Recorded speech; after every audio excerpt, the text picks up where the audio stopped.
नमस्कार दोस्तों, आप सबका एक बार फिर स्वागत है आपके अपने YouTube चैनल अवध फार्मलैंड्स में।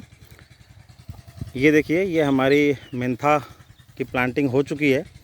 अब की बार हमने मेड़ बनवा के इसमें पौधे लगवाए हैं। जिस दिन प्लांटेशन हुआ था उस दिन तो मैं मौजूद नहीं था, लेकिन अभी इसे लगे हुए 4 दिन हुए हैं। आप देख सकते हैं, मेड़ में लगाने से एक जो सुविधा मिलती है वो ये है कि पानी देने में बहुत आसानी हो जाती है।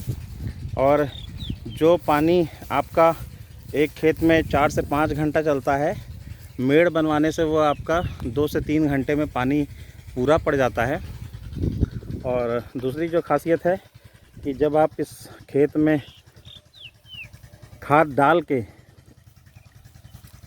इसका आखिरी कल्टीवेशन में खाद डालते हैं, और खाद डालने के बाद जब ये नाली बनाई जाती है तो जो आपकी खाद है वो इकट्ठा होकर इन मेड़ों में आ जाती है। और क्योंकि पौधा आपका इन मेड़ों पे ही लगा है तो आपके पौधा ज़्यादा से ज़्यादा खाद का इस्तेमाल कर पाता है, जो कि दूसरे केस में नहीं होता। जब आप प्लेन खेत में खाद फेंकते हैं तो कई जो खाद के ग्रैन्युल्स होते हैं, जो दाने होते हैं, वो काफ़ी दूर होते हैं पौधे से, जो पड़े रह जाते हैं लेकिन किसी काम नहीं आते। लेकिन जब आप इस तरह मेड़ बनाते हैं तो इसमें जो खाद है इकट्ठा होकर मेड़ में चली जाती है, और मेड़ में रहने से जब पौधा उसमें जड़ फैलने शुरू होती हैं तो भरपूर फ़ायदा उठाता है उस खाद का। और स्पेशली ये डीएपी के केस में होता है। यूरिया जो नाइट्रोजन देता है उसमें तो अगर आप ऊपर से स्प्रे थ्रो कर रहे हैं या वो फैली भी हुई है तो खाद उस यूरिया का इस्तेमाल कर लेता है, नाइट्रोजन का। लेकिन डीएपी के साथ ऐसा नहीं है।